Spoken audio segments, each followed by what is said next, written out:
Welcome to the Roots and Rhythm podcast, where we explore the essence of culture, our experiences, and a healing journey that shapes our growth in family. Through heartfelt stories about marriage, mental health, relationships, and parenting, we create a space where you can find connection, understanding, and inspiration. Join us as we explore the rhythms of life, one story at a time.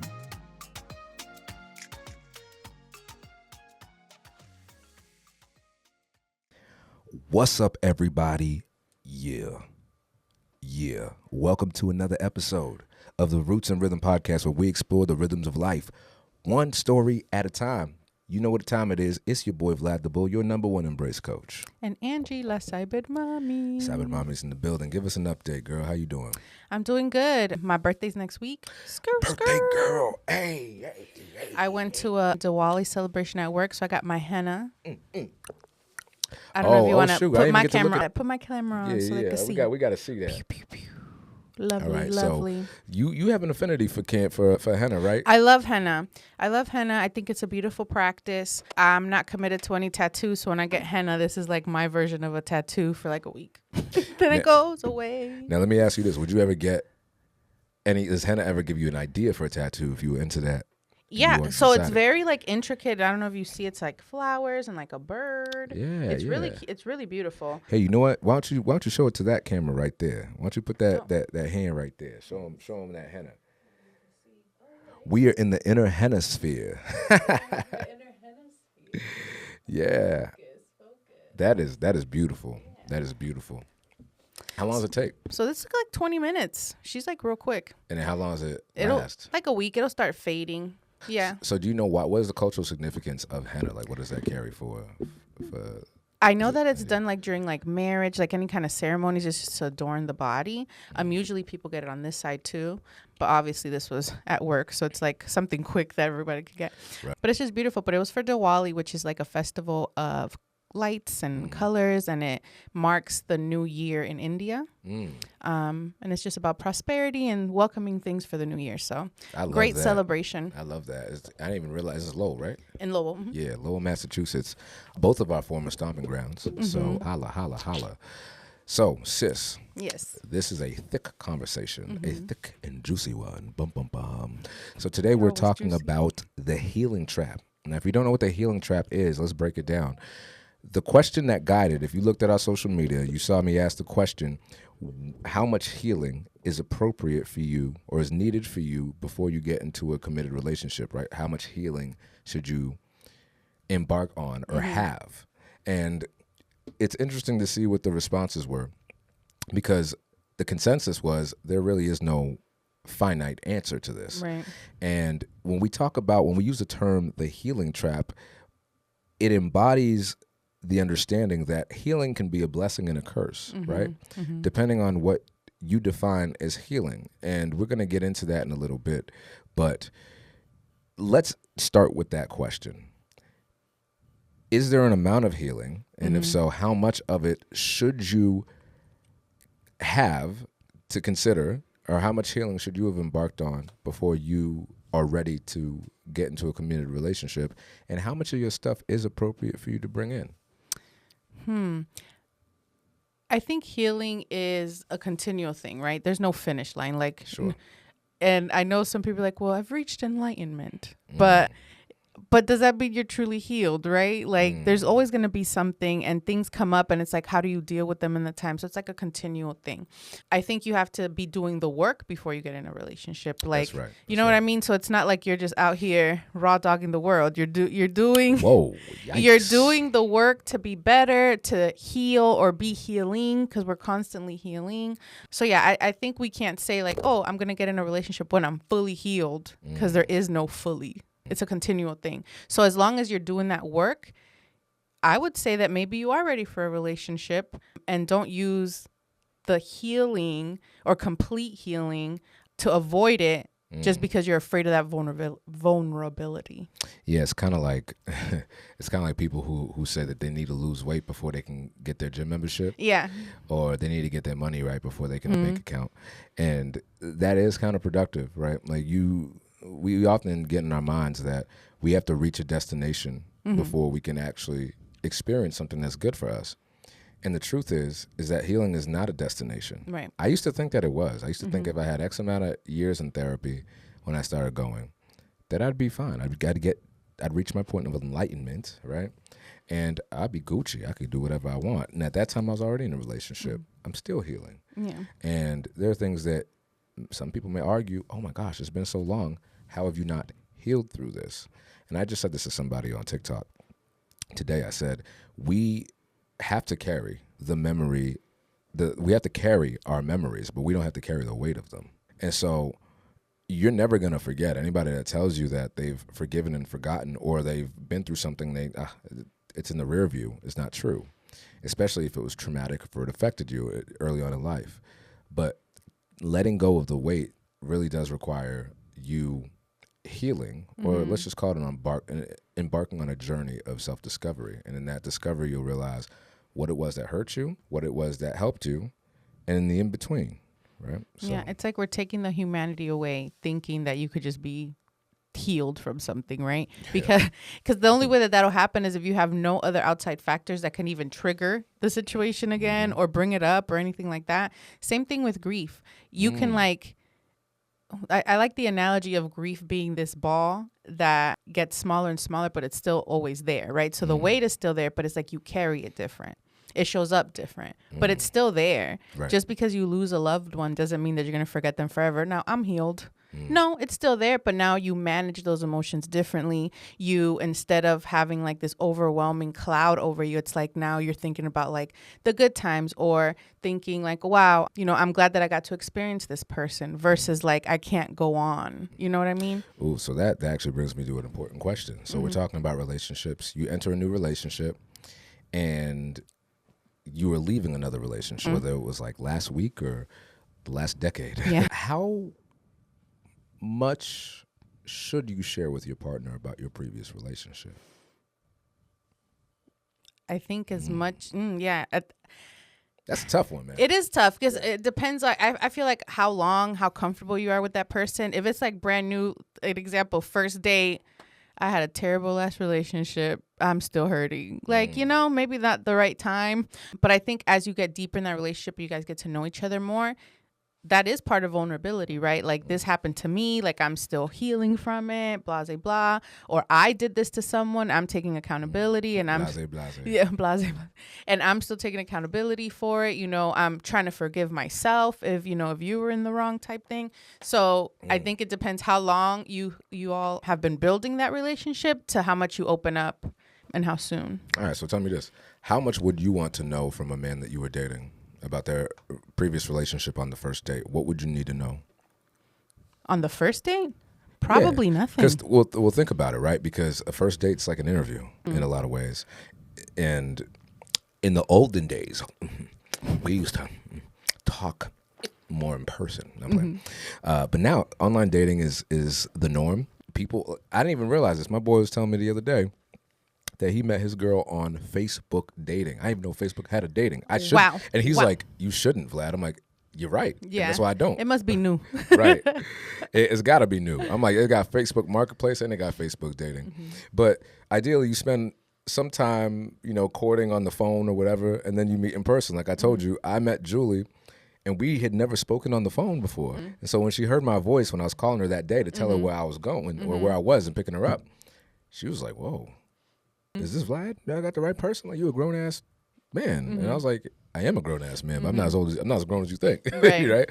So obviously, when you're having that first date, you're getting to know the person, but you're also kind of looking for signs that this person is compatible with you. And one of the things that is not compatible with you is if you still bruised, hurting, and healing, or concealing information about your previous relationship. So how much would you want to know?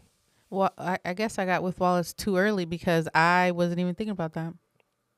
Oh, Come on, girl, you. not on the first date, Vlad. Right, maybe not the first date. All right, maybe not the first date. Then I want to know everything. Right, and then it's funny because I'm the one asking all these questions, like, who's your old girlfriend? Like, why did y'all break up? Some people ask, like, what would they say about you? Like, oh, what would your ex-girlfriend say about your ex-boyfriend? What would they say about more you? interview-like. Yeah, But I wanted to know everything. Wallace didn't want to know nothing. He's like, that's the past. And he's like, in my mind, then I'll be visualizing that. He's like, I don't care. What was that, like a blanket statement, or was he just talking about, I don't want to know about y'all, like your past sexual history or whatever? No, just in general. In general. That's interesting. Yeah, Wallace could care less. You know what's funny? I feel like today, like literally as of this year, maybe a couple of weeks ago, I'm still learning things about my wife's previous relationship before she met me that I didn't know, like 12 years ago, right? And there's still some things that she learns about my previous relationship, because I had dated somebody and broke up with them like only a month prior. But how does that come up now?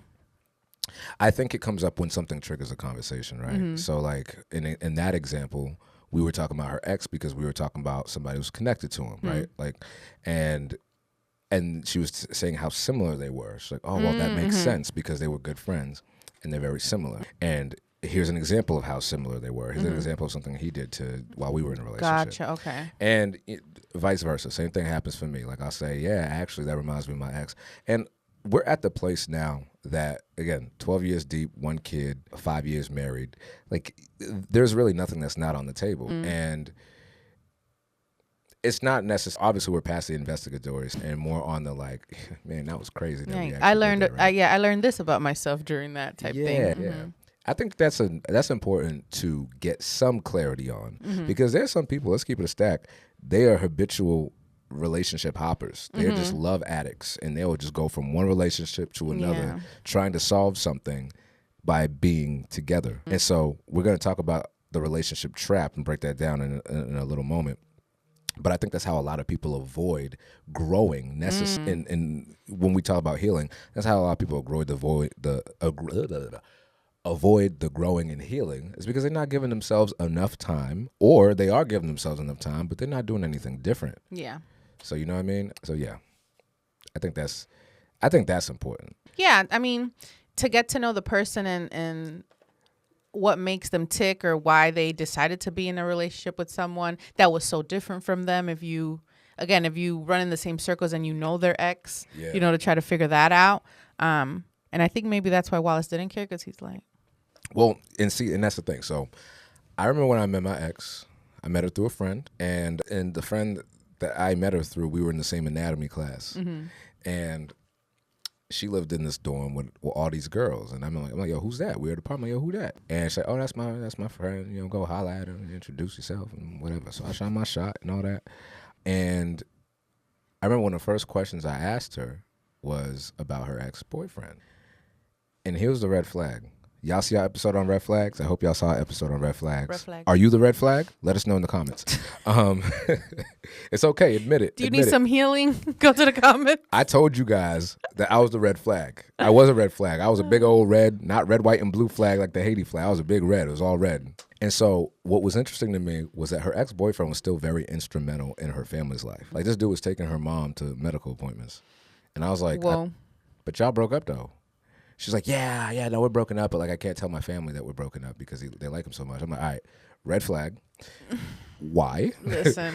Like, when you break up, you break all the way. You just had like a splinter up at that point. With everyone, actually. Everyone that I know that you know no longer knows you if I'm around. Can I ask you, let's talk to the ladies and gentlemen out there and spark some debate in the comments and in our fan club. When you break up with somebody, is it okay to stay connected to them?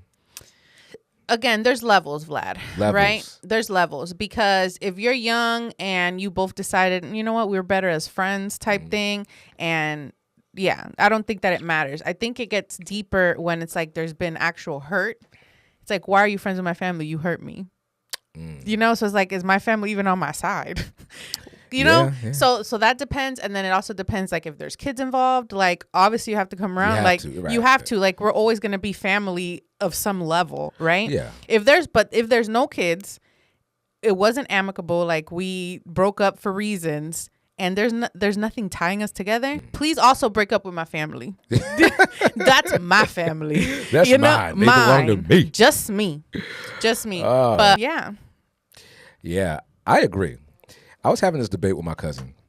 Shout out to my cousin. You know who you are. I'm not going to say your name. But we have this debate all the time about... I'm like going through my mind on your cousins, and I'm like, who is it? Okay, there's only one. We go about this all the time, and it's because we were talking about like something, and then it became known to me that he was, I know what my ex was doing. I see that my ex was doing this. I'm like, how did you see that? And he's like, well, I saw it on an Instagram story. I'm like, major eye roll. I was like, does she have a public account or something? And he's like, nah. I'm like, why are you still connected there on Instagram? He's like, well, I never thought of that. Who cares? I just follow her on Instagram. What's the problem with that? And I had to learn this lesson. And I was like, yo, no, what time out, dude? No. What value does that bring to your life? Like, you broke up with her for a reason. She broke up with you for whatever. Y'all broke up for a reason. And you're not friends. Yeah. And fight me in the comments for this, but you cannot remain friends with somebody you had sex with. In my book. Really? Yeah. No, you can't. All right. Well, I'm not friends with anybody. So, but I was like, you can't? Nah, you can't. Not if you're in a committed relationship. It's like disrespectful. Yeah. Well, I think I don't even know if it's disrespectful. It's just inappropriate. Think about it this way. If you are married to Wallace and you said, hey, Wallace, meet my best friend who I also slept with at some point. What is a man going to think? He's going to be like... But you know what's crazy, Vlad? I'm sure that happens. Yeah, no. It's like then you're making your spouse look like an idiot. Yeah, you're making your spouse look crazy because they're supposed to just sit here and okey doke the fact that somebody boing boinged you and y'all, they got access. This is how a man's going to look at it. Man's going to like, that man had access and you guys are not together anymore, but you're still friends, which means they still have access. Yikes. Maybe not to the sex, but to your mind. Yikes. Maybe not to the sex, but to your marital problem. Maybe not to the sex, but like if you guys still if you had enough of a connection to connect your appendages, then there's gonna be something connecting you still if you decide to be in each other's lives, right? So that is my take. Let us know what you think in the comments. But before you let us know, subscribe. Please subscribe. You see the type of conversations we're over here having. This is about healing. Now we're talking about being on Instagram, talking to not even talking to your ex, following your ex. Well, different. Is it a sign that you are healing? Or actually, let me put it this way.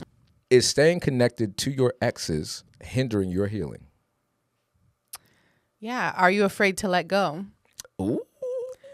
I mean, now that you're talking about it, is that why people talk about it? You know, it's like, oh, well, if this doesn't work out, at least I'm still connected. Yo, you know what I mean? I'm gonna find this. The stat real quick. Because now I'm like, maybe, I need to talk to Wallace because I'm like, maybe that's why he was like, I don't want to know. But I would never put him in a situation where it's like, hey, this is my friend, whoever. Meet my husband, and then we used to mess around. I would never do that. Yo, look. But again, I feel like people do, Vlad. To your point. In 2019, no, this is a 2014 survey. Okay. Yeah. In 2014, I don't know if they had an update of this. Oh, here we go. Never mind. 2025, an iHeart article citing a survey of 1,000 women found that more than 50% have a Plan B guy. That's what I'm talking about, bro. Like, that's what I'm talking about. Over half. Okay, 1,000 women is not representative of the entire population. But we can say that it's men too. Like, it's not just women. No. Well, probably. Listen, let me see if I can find something on men. But about 1/3 of women. Oh, yeah, actually, because men. Oh no, say the stat. What is it? So this is like a Facebook post. Okay, then never mind. Because I feel like men too.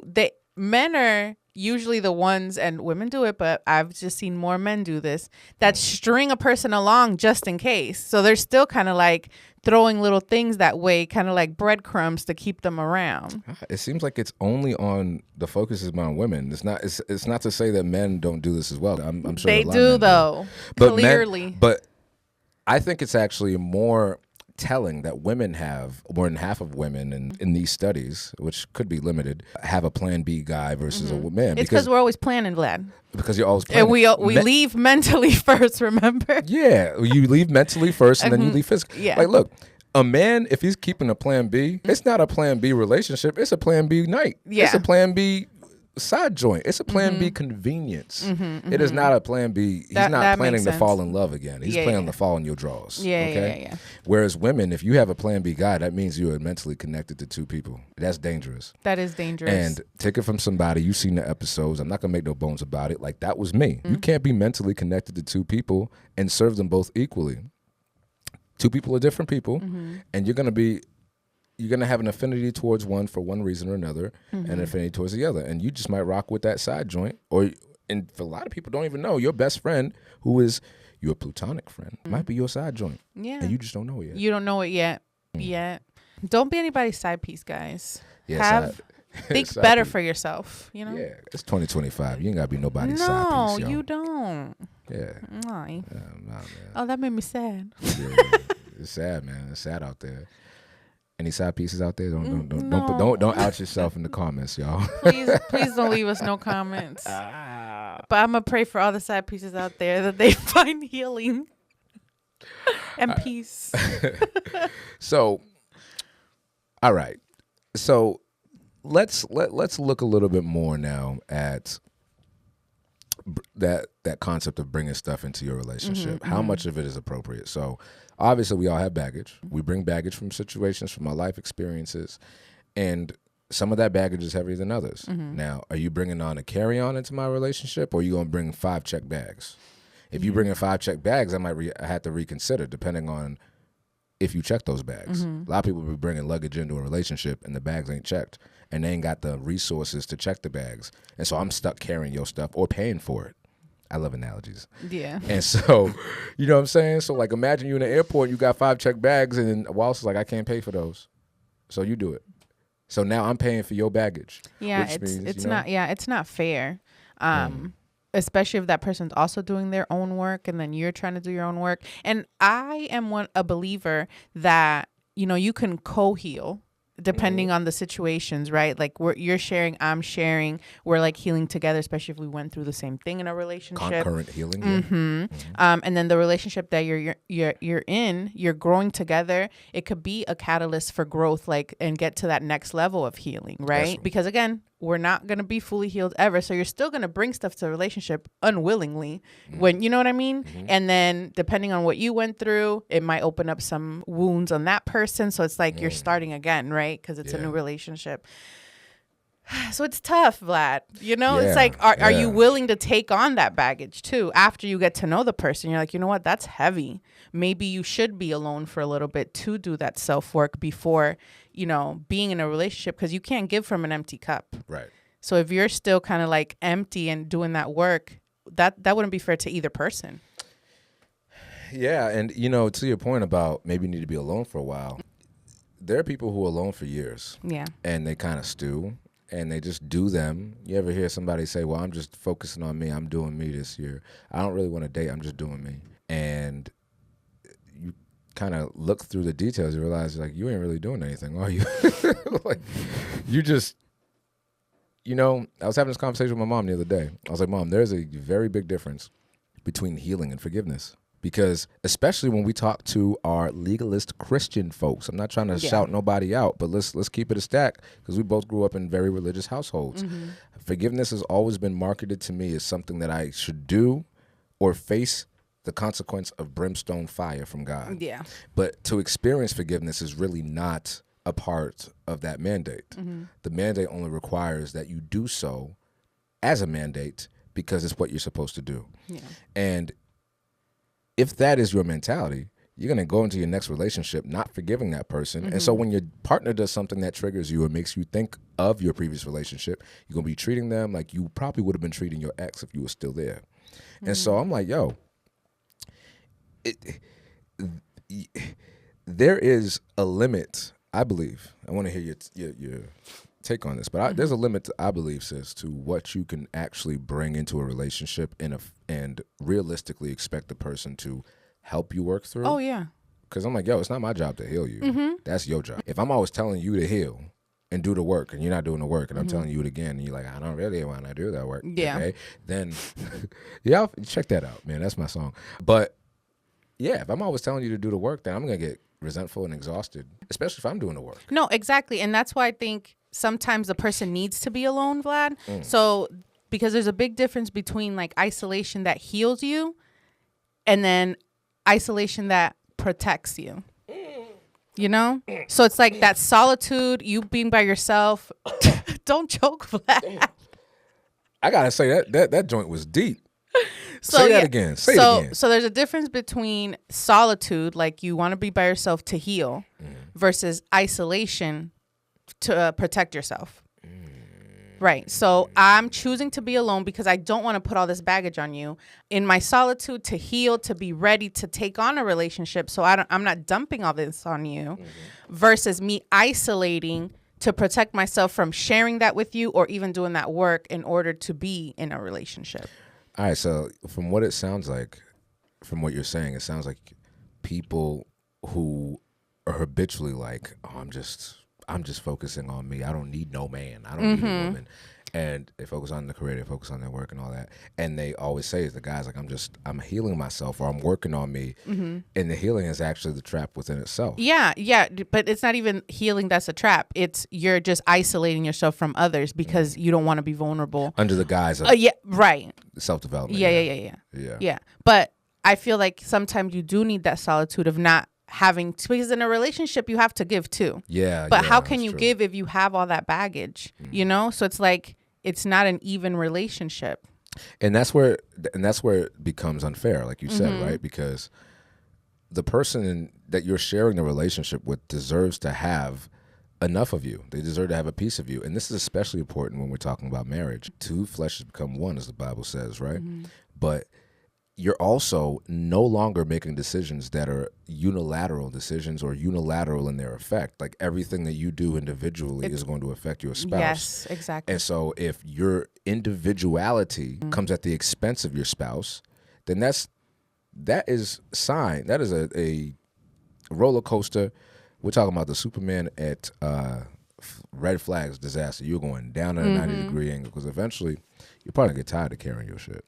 Right. And then they have their own stuff too, Vlad. Yeah. Like we're all trying to work through stuff. So now it's like I'm worried about me because I have to put on my oxygen mask first and then worry about you. And it's like, when can I go on? And there's only so much heavy. people could take, right? Like, you know how interest compounds when you throw your money in a index fund? Yep.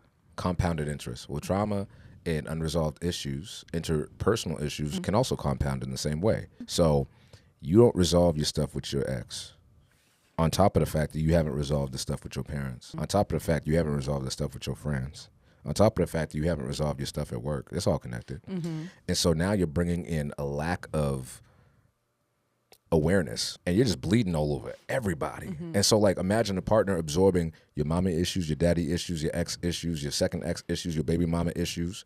Yeah, bruh, what y'all gonna do? But that's what brings a lot of people together too. Yeah, a lot of people are brought together because they both love addicts, and y'all just can't and I know you hate and I'm gonna let you break this down, Vlad. That does not mean that you're trauma bonding.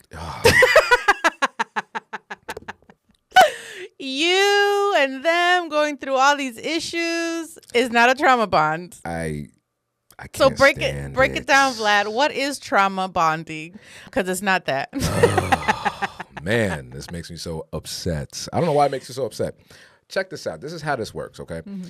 Trauma bonding often happens. Let me give you an example. My mother and I, we have a trauma bond, or had a trauma bond. We are two people who experienced trauma in the same place for the same reasons. Unique to each of us, but we both were living in an abusive household. Yeah. We both were at the effect of, that's a trauma bond. Yeah, you bonded at the same time, same place, experienced it differently because of the relationship, but it was in the same place, same time. Yeah. Not you were in the U.S. doing trauma, she was in Haiti doing trauma, and now you guys are bonding because of trauma. No. Yes. So Vlad just hates that term, so I wanted him to break down the definition because you see it all the time. It's like, oh, we got a trauma bond. You don't, though. I mean, you might, but not the way that you described it. Well, I think it's appropriate to say that if you got stuff that you haven't resolved, now you're dating somebody, you guys are both toxic, and you're both creating trauma. You're both hurting each other, but because it's so cyclical as those situations are, now you are bonding over the fact that we just almost burned down our house. Well, to your point, Vlad, if two people are both bringing toxicity to a relationship, and they have kids, those kids are experiencing a trauma bond. Yes. Because they're in the environment while it's happening together. Yes. So they're navigating that. But you individually don't have a trauma bond to That's what me and my siblings Yeah. did. Like me and my brother, my 2 cousins that live next door, we all grew up in the same house, as I've said. And even though we weren't, like our immediate caretakers weren't the same on each side of the house. Like obviously they had access to my parents. I had access to my aunts and uncles. But the neglect was all around. It was a thing. So we all know what it's like to live with rats and roaches and, you know, just and yelling and all that other stuff, you know? And so like, yeah, man. Okay. That was just our definition segment. That was yeah. We're gonna have to define what do you do in algebra when you're trying to solve an equation? You define like terms. You gotta turn you gotta turn y to y and x to solve it and shit. I hate X math. to y. I hate math Yep, too. right. I flunked algebra too. Don't judge me. Yikes. It was a tough time. It was a tough time. I laughed my way to F. But yeah, you got to define like terms, bro. We ain't gonna be throwing things around like triggered and trauma bond and trauma. And narcissist. And That's another one. Like, look, just because somebody might have lied to you about something once doesn't make them a narcissist. It might, but you don't. But figure it out later. It depends. Do some more investigation, okay? You are not triggered if something makes you upset. A trigger is a trauma response to something that happened to you, okay? Yes. And you don't even know that it's happening. It's autonomic. So please, let's stop. Any therapist listening, please break this down further in the comments for the people that want to fight us. I don't want to fight fire with fire. I want to fight fire with water. Why you got to fight fire with fire? That don't make no sense. That's fair. So yeah, there was one more thing I wanted to say. What was it? The healing trap, the isolation. Oh yeah, that's it. I also have to make a point, and I think it's important to make this point, that while you're in isolation, working on yourself, and when I say isolation, I mean isolated from any committed relationship. Yes. Still keep your friendships and all that, but you're not committing to a relationship to move forward with that. And to that point, you need to be mindful. If you want to have a successful relationship later, you need to be mindful of who is in your orbit while you're doing that. Because if you're with a bunch of people that are always in and out of relationships, and guess what you're going to be? You're also going to be in and out of relationships. If you're with a bunch of people that are cheating on their wives and partners, guess who you about to be when things get tough? You're about to be cheating on your partner too. And never say never, because never, if ever, was clever, but never. I just made that up. But that was What is happening? Okay, Dr. Seuss. Yo, I just made that up. But it's true. You are who you keep. You are the company you keep. Yeah, well, don't they say that you are like the 5 people you spend the most time with? Yeah. You know? Yeah. So environments are important. And listen, if you are in this cyclical, toxic circle, that's just the can that just keeps getting kicked down the road, and what's happening now looks like what happened 5 years ago, and what happened 5 years ago still looking like what's happening now, and 15 years ago, then something needs to change. Right. It's your healing plan. It's your healing, and I also want to define. We talking about definition, right? We said that healing is not a destination. Yes. But I would like to define healing as a lifelong commitment to self-development and a lifelong investment and a decision every single day that you're making to your embetterment. And some days you're going to honor that commitment better than other days, because we have backslides. Sometimes we fall into old patterns. Sometimes we fall into old habits. But you make that commitment every day to keep trying. What happens in relationships that are toxic, stagnant, and they don't work as well as they should is that we just backsliding, and our whole lives are backsliding. Like the slope is 1,000,000 miles long, and we're just backsliding all the time because we don't really, we're not working on anything. Yeah. And yeah, you know what I'm saying? Like, to the point, you can heal. You need to heal your stuff. That's personal to you. And you're working through it. And it's going to always be within you, like that analogy you said. It's always going to be within you. But how you respond to it's going to be different depending on how much you commit to. And doing that work daily. Daily. Daily practice. So do the work. All right. So we did that. What are your final thoughts for practical tools for ongoing healing? What can we give the audience, something tangible? People who are in and out of relationships or are hitting the reset button right now and are trying to figure out how to do it different next time so they can have different outcomes. what would you like to give the people? Well, you know my number one thing. Therapy. Something Vlad loves to do and introduces to me, journaling. Yes. So it's like you're putting your feelings on paper to see that transformation too, because I mean, I am not as, that's not a daily practice for me. So it's not like I have journals from like months ago to look back on. But if you do, that's good to see that progression of how your healing has gone through that journey, right? So it's like, wow, I was feeling so bad as soon as I ended that relationship or whatever. And now look at me now, 6 months later, I've done the work, I've done the healing, the mindfulness, my therapy. So it's like, wow, I've come such a long way. So you kind of see it in action, live in action, right? So I would say that therapy, journaling, looking around to see the types of relationships that you're keeping outside of being in a romantic relationship to see if that's feeding you for your healing too. Because sometimes you have to let go of people and you outgrow relationships because they're keeping you in the place where you used to be instead of where you want to go. Yeah. You know? Wow, that's what I would say. Definitely therapy though. Experts. Go with the experts. And therapy is so much more accessible than it's ever been. Yeah. BetterHelp is not a sponsor, but I'm seeing advertisements for them all the time. You can go online. I found my therapist online. You ain't got to go walk into an office and be intimidated.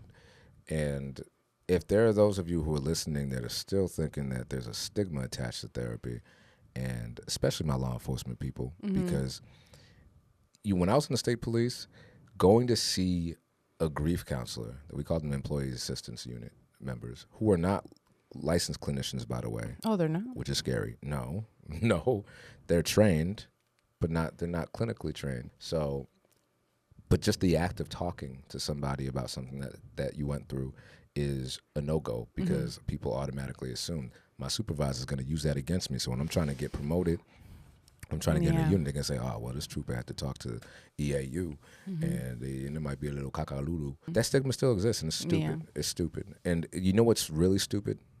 And I don't mean to be dismissive, but you know what's really stupid is living a broken, defeated, cyclical life just because your pride won't let you share your story. And it might not be pride. It might be a distrust for people. Yeah. It might be what your trauma Well, let me ask you, Vlad. So if in law enforcement, if someone does speak to these counselors, I'm sure that it's like private, but it goes in the record, I guess, that they did speak to someone. Would someone use it for real against them? Or is this just like, to your point, something that they think will happen because it's happened in the past, or they think that that's why someone was let go? Because that happens in corporate all the time too. They send out these surveys like, tell us how you feel, tell us how you feel. It's anonymous. But then at the end of the survey, you're asking me, oh, what's my demographic? Am I a manager, an individual contributor? What's my age range? What's my, whatever. So it's like, now you're narrowing me down to at least a group of 10 people. You know what I mean? So it's like, it's not anonymous. But you've never seen that? Like, I've never, because I don't work in HR, so I don't know. But that distrust is there, because why are you asking me all these questions? And literally, they own our laptops, our stuff. So it's like, if you really wanted to, you could look to see. So if I'm being honest, you know what I mean? So it's like, I don't know. So I get that distrust is there, and it sucks that, people think because I reached out for help that there's going to be kind of like this mark on my record, Yeah, I mean, I don't have an answer to that. Yeah, that's why I seek certainty. Yeah, take a therapist outside of your work. Yeah, because I mean, I can only speak to my experience with MSP. If there are licensed clinicians there, some people in EAU actually might be licensed clinicians, right? But as far as I know, they're just troopers who have an assignment. And a lot of the guys that I know, like I have a friend, a classmate of mine, who at one point his assignment was just to respond to and investigate unattended deaths. So we're talking about dead bodies found on the side of the road. We're talking about overdoses. We're talking about somebody who might have been shot and nobody knew how they got shot or who shot them. And like, you're investigating deaths all day, and you're not talking to anybody about it. So one day I asked him, like, yo, man, how you doing? He's like, oh, man, the unit's great. I'm looking at this, I'm looking at that. And I had this case and I had this case. And oftentimes you'll hear law enforcement talk about cases almost like they're detached emotionally from them. Yeah. Which I think to some degree you have to, right? Because especially if you're in a high volume unit, like one of the units I applied for that I'm really happy I didn't get into was ICAC, which is Internet Crimes Against Children. Every department has one. And I'm telling you. That sounds terrible. I was trying to get out of my my current assignment at the time. I was trying to get an admin schedule, but it ain't worth it. And terrible to me, like sad. It is. Yeah. And there's a human trafficking. I can go on. But these are people who are seeing not just police officers. We're talking about firefighters, paramedics. We're talking about nurses. We're talking about doctors. We're talking about social workers. All of that vicarious trauma is got to go somewhere. Yeah. And it's going to go into your relationship. It's going to go into your friendships. It's going to go onto your family. It's going to go onto your finances. And a lot of people, guess what? And a lot of people that I wouldn't say a lot of people, but there was one guy who always said it was, I think he said boobs and booze that ruined many a trooper. And either dudes get caught up with something they shouldn't have got caught up with, or they are self-medicating so much to the point where they're unable to function outside of work. Right. So it's either going to drink themselves silly when they out of work, and when they in work, they got to have something, you know? But yeah, if you're not comfortable by yourself when you come out of work, or when you're just in general, if you're not comfortable and it's almost like you were swimming in your own body, it's time to ask for help. It's time to ask for help. And I guess I'll just say this, and I'll be done. There is a cost for everything we do and we don't do. Oftentimes in the coaching world, we ask, when we're trying to make a sale and close the deal, we ask, what is it costing you not to take action today? Right? You probably heard that term before. And you should be asking yourself the same question when it comes to a relationship that's either an ultimatum has been issued, or it's on the brink of ending. You're on the brink of divorce. You're about to lose your kids. You're about to lose life as you know it. And when you look back, the answer was not outside. It was within. And you got to ask yourself, what am I willing to lose by not making this decision to ask for help and deal with my stuff? Because you find a partner that holds you down, Angie, they're going to hold you down through that healing process. Oh, for sure. There are women out there that are just begging men to initiate the process, to participate in the process, to embrace the process. And we over here like, good, nipple on the mic, straight. Was that even necessary? But okay, I got it. Make sure you put that nipple right on the mic. Like, I'm good. I want to make sure hear this you hear me and feel my vibrations. From you know what my I'm saying? chest. But that's what it is. But like, yeah, what are you willing to lose? Yeah, that's fair. Wow. And I think that's what people don't realize. It's like you're losing more by not doing the work than what you're gaining by just staying in the same place. You know, like, what are you gaining? Nothing. Literally, it's complacency, right? You're just like in the same place you were last year. That's what I'm doing. So, yeah. I had this conversation with my dad today about decision making, and he's complaining about his apartment, and he's like, I never imagined my life this way. But literally the next sentence was, I've been in charge of myself since I was 20 years old. I'm like, you just took accountability and you didn't even know that you did that. Wow. Because and I told him, if we're going by your words and you've been in charge of yourself since you were 20 years old, then that means you were in charge of your outcomes too, right? Yeah. You didn't say nothing. Of course. What is he going to say? Yeah, that's enough. But that's what I'm saying. So, like, if you're in a relationship right now, or you're in between relationships, what you bring in is on you. How you bring it is on you. Because it's like anything else you got to sell somebody on. If you're going to be my friend, you got to sell me on it now, boo-boo. Because it is 2025. I got all the friends I need. And I'm not, you know me, I'm a yapper. I will yap to anybody who's willing to have me. But that doesn't mean you're going to come to my house. Yeah. So you got to sell me on you before you step in and I expose you to my family. Same thing with people in relationships. You need to ask yourself this question. This is the person I'm bringing. This is a relationship I'm bringing. This is the stuff that I'm bringing in. How am I going to present it? I'm not keen on making people think about what other people are thinking, but the reality is that we are communal creatures, right? And we are connected to people, and you got to bring yourself, you got to have people in your life. You will never succeed in a relationship in isolation.